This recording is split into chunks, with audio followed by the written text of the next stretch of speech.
بسم اللہ الرحمن الرحیم جی، بہت شکریہ بھائی آپ کا اور آپ سب لوگوں کا بہت شکریہ جی۔ جیسا کہ آپ کو پتہ ہے کہ جی ہمارے قائد عمران خان صاحب نے پرامن پیسفل احتجاج کی کال دی ہوئی تھی کل۔ اس سلسلے میں ہم کیونکہ تینوں اسلام آباد کے ایم این ایز عامر مغل صاحب بھی موجود ہیں، شعیب شاہین صاحب اور میں، جو ہم 50 ہزار ووٹ سے جہاں سے جیتے، ہم لوگوں نے بھی کال دی اور ایک پیسفل پرامن ہم نے احتجاج تھا جو ہم نے پریس کلب آنا تھا اور وہاں پر آ کے ہم نے اپنا ڈسپرس کرنا تھا احتجاج۔ لیکن آپ نے دیکھا کہ پریس کلب کے سامنے اسلام آباد ایڈمنسٹریشن نے مشینری لگا کر بڑے بڑے گڑھے کھود دیے پارک کے سامنے، جہاں پر جو ہے بندہ کھڑا بھی نہیں ہو سکتا۔ کوئی ان سے پوچھنے والا نہیں ہے کہ ایڈمنسٹریشن سے کہ یہ جو آپ نے پریس کلب کے سامنے پارک کے اندر جا کے جہاں پر ساری احتجاج ہوتے تھے وہاں سے آپ نے گڑھے کھود دیے، یہ پبلک ایکسچیکر کا پیسہ ہے، یہ آپ جواب دہ ہیں، آپ سرکاری ملازم ہیں، کسی کے ملازم نہیں ہیں۔ لیکن انفارچونیٹلی ہمارے ڈپٹی کمشنر اور اے ڈی سی جی، یہی ہمارے ڈی آر او اور آر اوز تھے، ان کے اوپر آلریڈی ہمارے بہت زیادہ تحفظات ہیں اور ان کے خلاف کنٹیمپٹ پٹیشنز بھی پینڈنگ پڑی ہوئی ہیں جو کہ ای سی پی ابھی تک نہیں لے رہا۔ لیکن آج اس میں یہ ہوا کہ ہمارے اوپر ایف آئی آر دے دی گئی۔ اس میں تینوں ہم جو ایم این اے سے کینڈیڈیٹ تھے، میں تھا، شعیب شاہین صاحب تھے، عامر مغل صاحب تھے ہمارے ساتھ، ہمارے اوپر ایف آئی آر دی گئی۔ اس کے علاوہ جتنے ہمارے ساتھ کوئی ہمارے دوست پنڈی سے آئے ہوئے تھے اور ایم این ایز تھے، ان کے اوپر بھی ایف آئی آر دی گئی۔ اور سب سے حیرت زدہ بات یہ ہے کہ سیم ٹائم سیم وینیو پہ آپ ساتھ ڈی چوک آلموسٹ 1 کلومیٹر کے فاصلے پر ہے، وہاں پر جماعت اسلامی جو ہے وہ اپنا ایجیٹیشن ریکارڈ کروا رہی تھی، ان کو اجازت بھی دی گئی، ان پہ ایف آئی آر بھی کوئی نہیں ہوئی۔ اور ہمارا جتنا پیسفل ایجیٹیشن ہوئی، جو ہمارا پروٹیسٹ تھا، وہ آپ دیکھ لیں گے well with in the legal parameters کے اندر تھا، اور ایک گلاس، ایک گملہ، ایک پتہ تک نہیں ہلا اور نہ ٹوٹا۔ لیکن ہمارے اوپر ایف آئی آرز دی گئی، یہ جو، اور ہماری اپلیکیشن بھی ان کے پاس پڑی ہے جو ہمارے سیکرٹری جنرل صاحب کی طرف سے تھی کہ آپ ہمیں پرمیشن دیں، اور ہم اس کے اوپر لیگل فریم ورک کے اندر رہتے ہوئے ہمارا آرٹیکل 15 آرٹیکل 16 یہ کانسٹیٹیوشن کا پرووائڈ کرتا ہے کہ ہم اپنا پروٹیسٹ ریکارڈ کریں۔ آپ ہمارے حق پہ ڈاکہ بھی ماریں، آپ لوگوں کے مینڈیٹ کو چوری بھی کریں، آپ ہمارے رائٹ کے اوپر شب خون بھی ماریں، آپ ہمارے لیڈر کو جو ہے وہ 7 مہینے پولیٹیکلی موٹیویٹڈ کیسز کے اندر جیل میں بھی رکھیں، ہمارے جتنے ہماری ہائی ہیرارکی ہے پولیٹیکلی ہماری پارٹی کی، ان سب کے اوپر درجنوں ایف آئی آرز بھی دیں، اور ہم بولیں بھی نہ، ہم بات بھی نہ کریں۔ یہ ایک سویلائزڈ ملک کی نشانی نہیں ہے، یہ ایک سویلائزڈ اور جس میں آپ کہتے ہیں سول لوگوں کے رائٹس جو ہیں ان کو پروٹیکٹ کرنے کا جو ایک پورا میکنزم ہوتا ہے وہ نہیں ہے۔ ہم اس کے خلاف احتجاج کریں گے، کرتے رہیں گے، اپنی آواز اٹھائیں گے۔ پبلک کو نہیں روکا جا سکتا، عوام کو ایجیٹیشن کا، پروٹیسٹ کا، اپنی بات کرنے کا کانسٹیٹیوشن آف پاکستان 1973 پوری اجازت دیتا ہے۔ سو میں بہت شکر گزار ہوں عمر بھائی آپ کا بھی اور آپ سب لوگوں کا بھی کہ آپ لوگ آئے، اور یہ آج ہم ابھی اپنی بیلز کروا کے آئے ہیں، اور بیلز کے دوران بھی آپ کو بتاؤں کہ کورٹ میں اسلام آباد ہائی کورٹ نے بھی ایک ریزولوشن پاس کی، اور ہائی کورٹ نے اس کو کنڈیمڈ کیا کہ آپ نے کس طرح یہ ایف آئی آرز دے دی سینئر کونسلز کے اوپر، سینئر سول سٹیزنز کے اوپر جو ایک پیسفل پروٹیسٹ کر رہے ہیں، اپنی بات بھی نہ کریں۔ سو یہ بہت بڑا المیہ ہے، یہ ایک ایسا مقام پر آپ لے کر آ رہے ہیں جہاں پوائنٹ آف نو ریٹرن پہ چلے جائیں گے، تو اس کو خدا را دیکھا جائے اور ملک کو آگے کی طرف لے کے جا رہے ہیں۔ بہت شکریہ۔ مغل صاحب آپ بتائیے۔ بسم اللہ الرحمن الرحیم، میرا نام عامر مغل ہے جی فرمائیے۔ میرا نام عامر مغل ہے اور میں تحریک انصاف اسلام آباد کا صدر بھی ہوں اور NA46 سے الیکشن بھی لڑا ہوں، اور ہمارے تینوں ہمیں میں نے آلموسٹ 45-50 ہزار کی لیڈ سے جیتے ہوئے ہیں، اور ابھی جو انہوں نے فارم 45 جاری کیے ہیں الیکشن کمیشن میں، وہ انہوں نے بیسیکلی ہمارا رزلٹ سوئچ کر دیا ہے۔ جہاں میرے 400 ووٹ ہیں وہاں میرے اپوننٹ کے 400 کر دیا، جہاں اس کا 100 ووٹ ہے وہ میرا 100 کر دیا ہے۔ وہ تو خیر آڈٹ رپورٹ میں آپ کے سامنے انشاءاللہ 1-2 دن میں پیش کروں گا۔ اور ابھی جو ہم نے کل ایک پیسفل مظاہرہ کیا اس کے بارے میں علی بخاری صاحب نے آپ کو ڈیٹیل بتائی ہے کہ ہمارے ساتھ ہی جماعت اسلامی کا بھی ایک مظاہرہ ہو رہا ہے، اور یہ دفعہ 144 اتنی سیانی ہے کہ یہ صرف آ کے تحریک انصاف والوں پہ لگتی ہے، اور ہمارے ساتھ جو بالکل ہم سے کوئی ہارڈلی 200 یا 300 میٹر دور جماعت اسلامی کا مظاہرہ ہو رہا تھا، اس پہ یہ اس نے اٹریکٹ نہیں کیا۔ اور اس میں میری آپ میڈیا والوں سے گزارش ہے تھوڑا اس کو بھی ہائی لائٹ کریں۔ اور ایک اور جو انہوں نے ایف آئی آر میں لکھا ہے کہ ہم اسلحہ لہرا رہے تھے، تو ہمارے سامنے تو آپ کے سارے کیمرے موجود تھے، تو کوئی ایک کلپ دکھا دیں میرے ہاتھ میں کوئی اسلحہ تھا، یا علی بخاری صاحب کے ہاتھ میں کوئی اسلحہ تھا، یا شعیب شاہین صاحب کے ہاتھ میں کوئی اسلحہ تھا، یا ہمارے ساتھ کسی گارڈ کے ہاتھ میں کوئی اسلحہ تھا، تو یہ بھی انہوں نے جھوٹ ایف آئی آر میں لکھا ہے۔ ایک پوائنٹ کی طرف میں آپ صاحب کی توجہ جو ہے ڈائیورٹ کروانا چاہتا ہوں۔ 8 فروری کو الیکشن ہوا ہے، اور یہ بڑی خاص بات ہے، آپ نے اس کو تھوڑا سا میڈیا والوں سے میری گزارش ہے اس پہ غور کرنا ہے۔ 8 فروری کو الیکشن ہوا ہے، اور 7 فروری کو پشین میں ایک دھماکہ ہوتا ہے، اور اس دھماکے میں 28 بے گناہ لوگوں کی جانیں جاتی ہیں، 28 لوگ شہید ہوتے ہیں۔ اس کو جواز بنا کے انہوں نے 8 فروری کو فون بند کر دیے۔ ایک تو میں آپ میڈیا کے توسط سے ان سب سے یہ کوشچن کرنا چاہتا ہوں کہ آپ کو پاکستان کی تاریخ میں کوئی ایسا واقعہ بتا دیں کہ اس طرح کوئی دھماکہ ہوا اور اسے اگلے دن آپ نے پورے پاکستان کے فون بند کر دیے ہوں۔ اب میں آپ کو اس کی اصل وجہ بتاتا ہوں۔ آپ الیکشن کمیشن کی ویب سائٹ کو کھول کے دیکھ لیں، اس پہ لکھا ہوا ہے، اور سارا جو پریزائڈنگ آفیسرز کا مینول ہے وہ آپ چیک کر لیں، میں آپ سے شیئر بھی کر سکتا ہوں۔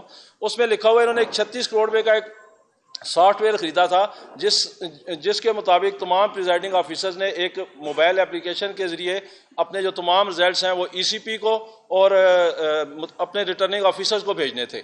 تو بیسیکلی یہ جو فون بند کیا گیا ہے یہ اس لیے بند کیا گیا تھا کہ وہ اگر پریزائڈنگ آفیسرز وہ اپنا جو رزلٹ ہے فارم 45 کے مطابق وہ اگر بھیج دیتے اپنے RO کو اور ECP کو تو وہ ایک علیحدہ سے ایویڈنس ریکارڈ میں آ جاتا کہ اگر ہمارے پاس اصلی ہے اور ان کے پاس نقلی ہے اور ہم یہ دعویٰ کرتے ہیں تو وہ جو پریزائڈنگ آفیسر کا ہے وہ ایک ایویڈنس کے طور پہ سامنے آ جاتا کہ یہ دیکھیں پریزائڈنگ آفیسر نے کون سا رزلٹ بھیجا ہے فارم 45۔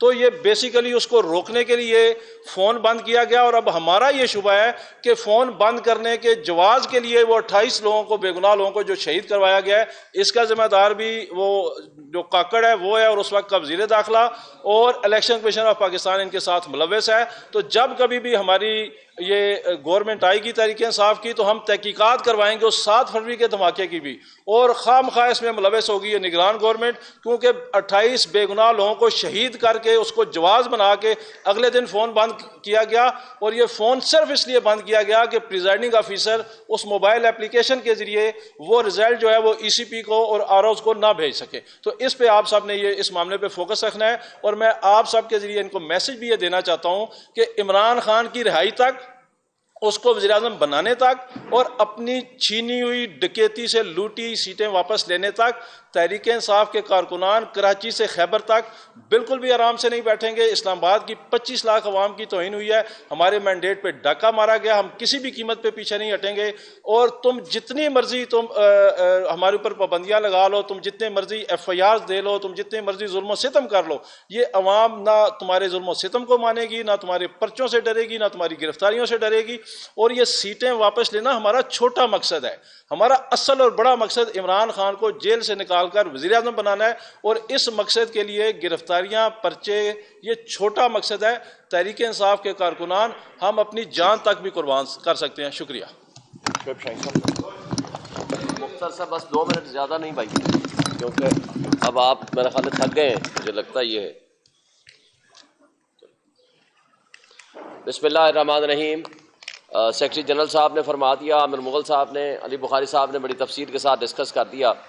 دیکھیں آپ کے سامنے ایک سے زائد مرتبہ ان موضوعات پہ ہم ڈسکس کر چکے ہیں۔ سب سے پہلے تو میں یہ جو FIRوں کا سلسلہ شروع ہوا، یا جو پنجاب میں پکڑ دکڑ شروع ہوئی اور ہمارے اوپر جو FIR کاٹی گئی، اور سلمان اکرم راجہ اور سردار لطیف کھوسہ اور دیگر کئی وکلاء کے اوپر FIRیں کاٹی گئی، میں ان کی شدید مذمت کرتا ہوں۔ پچھلے ہفتے جو ہمارا احتجاج ہوا تھا، اس ہفتے کو چھوڑ کر اس سے پچھلے ہفتے، آپ کو پتہ ہے کہ رحیم یار خان میں ہمارا ایک کارکن شہید کیا گیا پولیس کسٹڈی میں، دوسرا ہمارا کارکن احمد شاہ کو لاہور میں شدید تشدد کر کے بے ہوشی کے عالم میں ہاسپٹل چھوڑ گئے، اور پھر اللہ نے زندگی رکھی تھی کہ وہ بچ گیا۔ یہ وہی ڈرامہ ریپیٹ کیا جو ذل شاہ کی صورت میں انہوں نے کیا تھا۔ ذل شاہ کے اوپر 60 کے قریب ان کے جسم کے اوپر تشدد کے نشانات ہیں، یہ میڈیکل رپورٹ ہے۔ اس کے باوجود اس کو پرچہ دیا، اس پرچے میں نامینیٹ کس کو کیا؟ عمران خان اور PTI کی لیڈرشپ کو، اور تصویروں اور ویڈیو میں موجود ہے کہ اس کو اٹھا کے لے گئے تھے۔ اسی طرح آپ کو یاد ہوگا بعد میں مریم بی بی نے یہ کہا، وہ جو ڈاکو رانی آج کل مسلط ہے ہمارے پنجاب میں، جو کہ خود ہار چکی ہے، ڈاکہ زنی کے ذریعے وہ وجود میں آئی ہے اس کی حکومت، اور اس نے کہا نہیں اس کو دوسرا اینگل دو، وہ آڈیو آپ کے پاس ہے، اور اس کو اس نے ریفیوز نہیں کیا، دوسرا اینگل دو ایکسیڈنٹ کا، وہ اینگل دیا گیا، دوسری FIR کاٹی گئی ایکسیڈنٹ کا، پھر وہ پرچہ جو ہے وہ ہمارے لوگوں کے اوپر کر دیا گیا۔ تو یہ سارا ڈرامہ کی ریپیٹیشن ہو رہی ہے آج بھی، یہ جو کچھ ہو رہا ہے۔ اور اس سب کچھ کے باوجود ایک بات آپ کو بتا دوں، جو کچھ انہوں نے فراڈ کیا ہے، جو ٹھگوں کی حکومت اس وقت مسلط ہے، خواہ وہ فیڈرل میں ہو خواہ وہ پنجاب حکومت ہو، یہ جس انداز سے یہ مسلط ہوئے ہیں وہ سب آپ کے سامنے ہیں، اور آپ سارے اسلام آباد میں بیٹھنے والے، یہ میری کانسٹیچوئنسی آپ کو پتہ ہے، اور یہاں سے سامنے ریٹرننگ افسر کا دفتر ہے، صبح کے 4 بجے تک اس دن 8 کو اور 9 کی رات کو آپ نے دیکھا کہ میرا رزلٹ، ہم اس وقت 50,000 پلس کی لیڈ سے جیت رہے تھے. 1,05,000 ووٹ میں نے لیا، 51,000 دوسرے نے لیا، 53,000 کی میری تقریباً لیڈ ہے. وہ سب آپ نے دیکھا ہے، وہ ریکارڈ ہمارے پاس پورا فارم 45 موجود ہے. 9 تاریخ کو ایک فارم 47 آتا ہے جو سارے میڈیا نے دکھایا، میں وہاں دھرنا دے کے بیٹھا ہوا تھا، پورے میڈیا کے سامنے ایک فارم 47 آیا جس کے ذریعے اس کو جتا دیا، مجھے ہرا دیا. فارم 47 وہ ابھی موجود ہی نہیں ہے، اس کا وجود ہی نہیں ہے. یہ نیا فارم 47 بنایا انہوں نے 10 تاریخ کو. پھر جب ہم 10 تاریخ کو الیکشن کمیشن میں چلے گئے تو الیکشن کمیشن نے سٹے کر دیا، process of consolidation is stop, suspended, یہ لفظ ہیں. اور ہم نے آ کر کے یہاں 12 بجے کا ٹائم تھا فارم 48 جاری کرنے کا کنسالیڈیشن کے لیے. فارم 48 تو جاری بعد میں ہونا تھا، اسی دن کنسالیڈیشن ہونی تھی. 11:30 بجے پہنچ کے انہوں نے آرڈر کیا بائی رائٹنگ، آپ کے سارے میڈیا کے سامنے موجود ہے، ہم نے پریس کانفرنس بھی اس دن کی تھی. انہوں نے لکھ کے دیا ریٹرننگ افسر نے، جس کو وہ مانتے ہیں کہ جناب process of consolidation is postponed. اس کے بعد رات کو نوٹیفیکیشن جاری ہو جاتا ہے. اور آپ اب جب رزلٹ یہ فارم انہوں نے ڈالے ہیں جو فارم 45 میں ٹیمپرنگ ہے، وہ سارا ریکارڈ آپ کے پاس موجود ہے، وہ ہم وائٹ پیپر کی صورت میں بھی ہم آپ کو دیں گے. ساری ٹیمپرنگ کر کے اس کے ووٹ بڑھائے گئے، کچھ ووٹ ہمارے ریورس کیے گئے اور میرے کم کیے گئے. جو اس کے ووٹ تھے میرے کھاتے میں، میرے ووٹ تھے اس کے کھاتے میں، اور کچھ نئے فارم بنائے گئے. وہ سارا ریکارڈ ہم نے کیلکولیٹ کر لیا ہے اور لے لیا ہے. اور ایک اور عجیب سی بات ہے، فارم 49 48 جاری ہوتا ہے 12 تاریخ کو اور نوٹیفیکیشن ہے 11 تاریخ کا. یہ اس لیے نوٹیفیکیشن سسپینڈ کیے تھے ہائی کورٹ نے اور الیکشن کمیشن کو کہا تھا آپ اس کو چیک کرو. یعنی بےایمانی کی اور جرائم کی آماج گاہ، وہ کرپٹ ہمارے بیوروکریٹ اور وہ جو جرائم کی آماج گاہ بنا ہوا ہے الیکشن کمیشن آف پاکستان، اس نے ہماری پٹیشن ڈسمس کر دی وداؤٹ سیئنگ. بھائی خود RO لکھ کے دے رہا ہے اور وہ مان رہا ہے میں نے لکھ کے دیا. الیکشن کمیشن نے خود سٹے دے رکھا ہے. اور اس کے اوپر سب سے امپورٹنٹ بات ہے کہ فارم 48 49 کے بغیر نوٹیفیکیشن کیسے ہو سکتا ہے. لیکن اس ساری ملی بھگت کے باوجود آج تک ہم باہر بیٹھے ہوئے ہیں، وہ کٹ پتلی اور ناجائز MNA اندر بیٹھے ہوئے ہیں. اور اگر ہم پرامن احتجاج کریں تو ہمارے لوگوں کے اوپر FIR تشدد اور جو کچھ ہوا ہے اس کی ہم شدید مذمت کرتے ہیں. لیکن ایک بات ہم ان کے سہولت کاروں کو اور اسپیشلی اسٹیبلشمنٹ کو ایک بات کہنا چاہتے ہیں کہ اس ملک میں ہم جیسے اگر قانون کے رکھوالے، قانون کو نافذ کرنے والے اور لا ابائڈنگ سٹیزنز کے اوپر، وکلاء کے اوپر، سینئر وکیلوں کے اوپر بھی اس طرح اگر آپ نے پرچے کرنے ہیں تو افسوس سے کہنا پڑتا ہے اس ملک میں پھر نہ آئین ہے، نہ قانون ہے، نہ جنگل کا قانون بھی اس سے پھر بہتر ہوگا. دوسری بات کہ جو کچھ آپ آج کر رہے ہیں نہ اس سے سیاسی استحکام آئے گا اور نہ اس سے معاشی استحکام آئے گا. لوگ آلریڈی بے روزگار ہو چکے ہیں. $18 بلین سالانہ مفت مراد بدماشیاں اوپر کھا رہا ہے.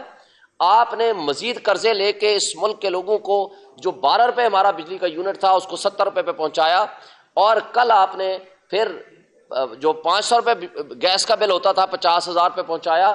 اب آپ نے جو مزید ظلم کرنے ہیں اس کے ذریعے، ان حرکتوں کے ذریعے نہ انویسٹمنٹ آئے گی، اس ملک کے لوگوں کو مزید آپ نے غربت کی لکیر کے نیچے پھینکنا ہے اور اس سے نیشنل سیکورٹی ایٹ رسک آ جائے گی.